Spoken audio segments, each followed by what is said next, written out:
Hello friends, in our last video we saw how to multiply matrices and what are the necessary conditions required for the same. And if you recollect, we ended the last video with an interesting question, which is if there are two matrices A and B, is the product AB equal to the product BA if both of them are defined? Well, it's very obvious if A and B are real numbers, since we know that the commutative property holds in real numbers.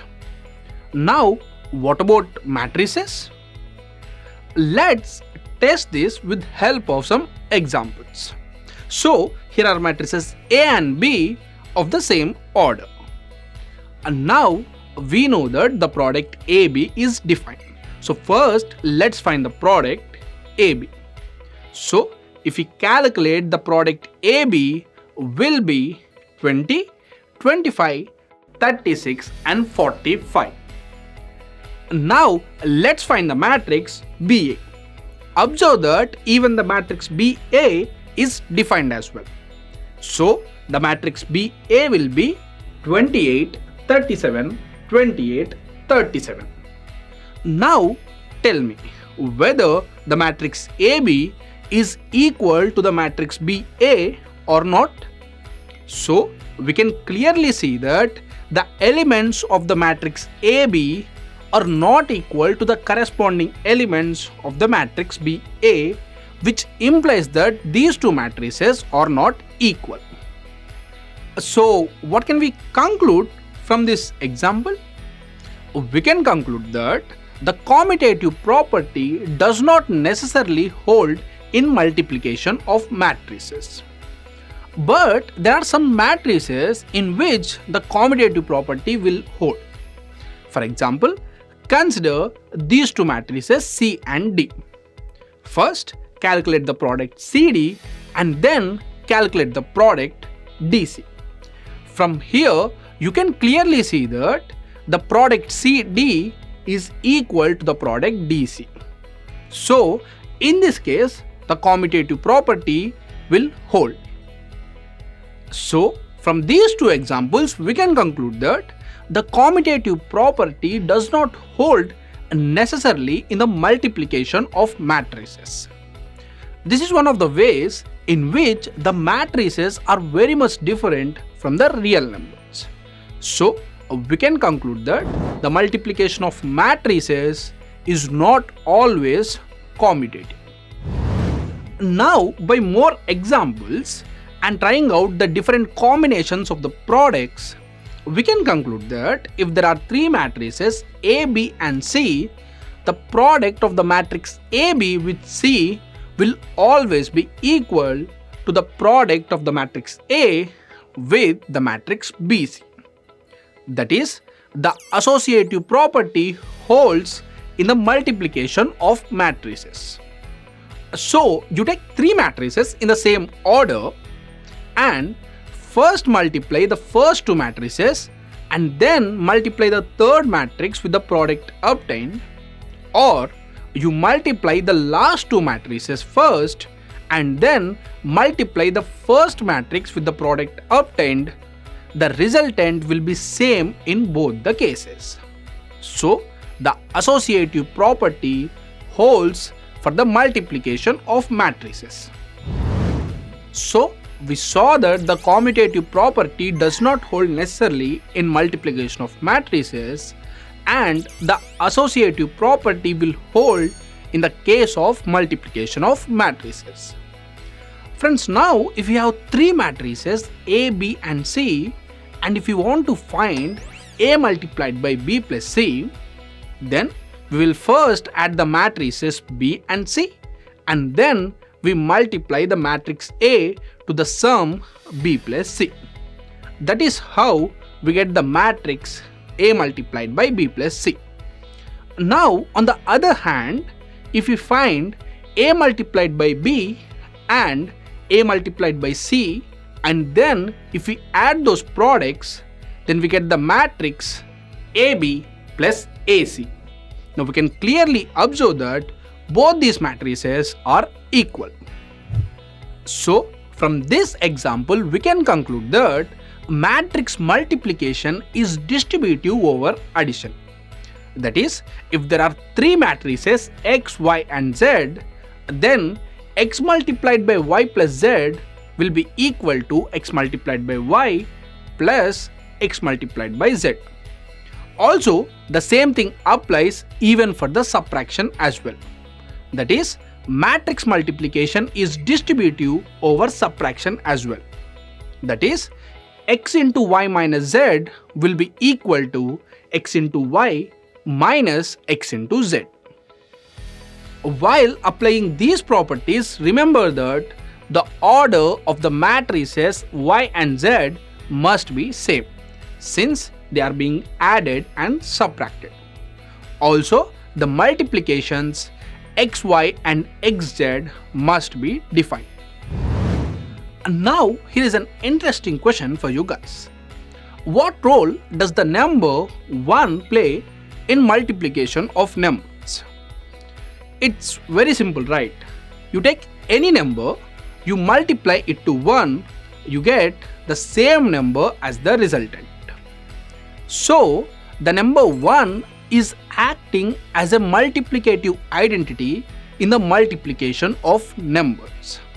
That is, you take a number, you multiply that number to 1, then you get the same number as the resultant.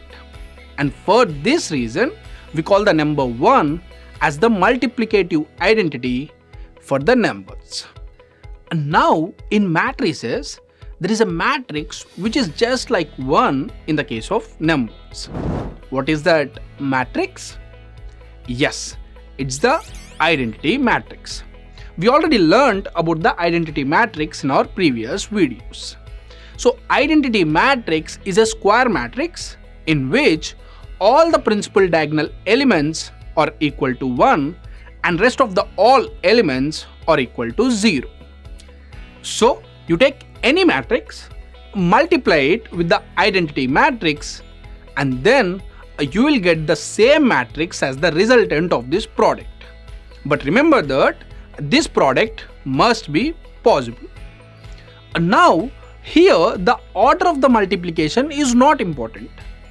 You take matrix and then you multiply it with the identity matrix, or first you take the identity matrix and then multiply with the matrix. In both of these cases, the product will be the same. Finally, we can conclude that the product of an identity matrix with any matrix, or the product of any matrix with the identity matrix, is always equal to the matrix itself if that product is defined. Friends, here is a matrix A of the order 2 by 2. And now if you want to find the matrix A squared, how will we do it?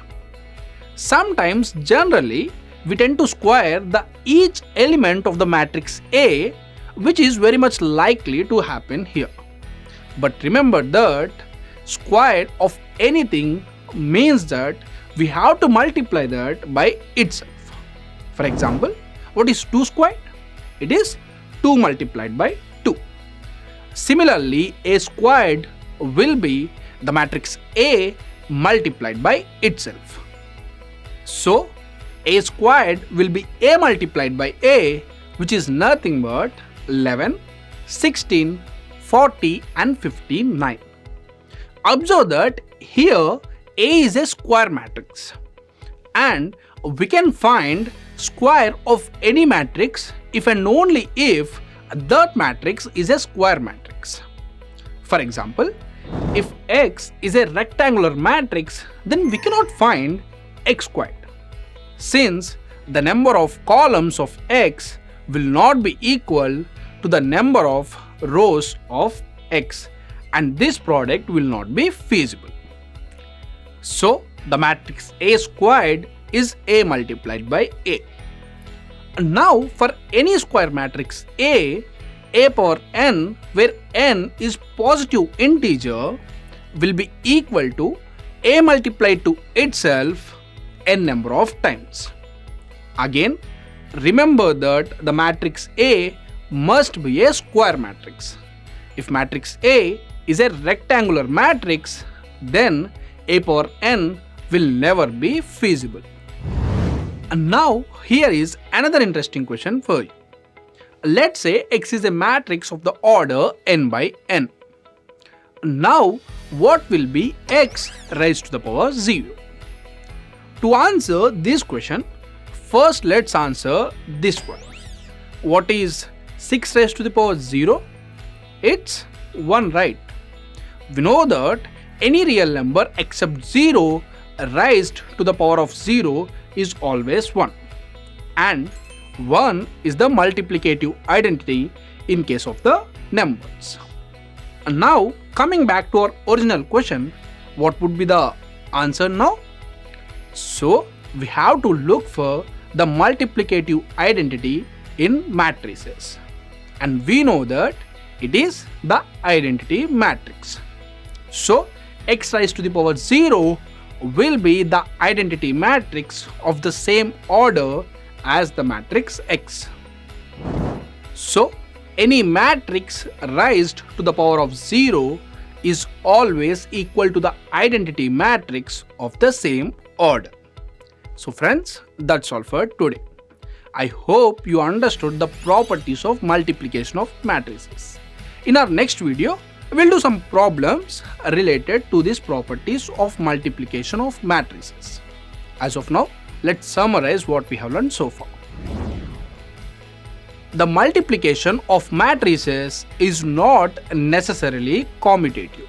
Associative property holds in the case of multiplication of matrices. Matrix multiplication is distributive over addition and subtraction. Identity matrix acts as the multiplicative identity in the multiplication of matrices.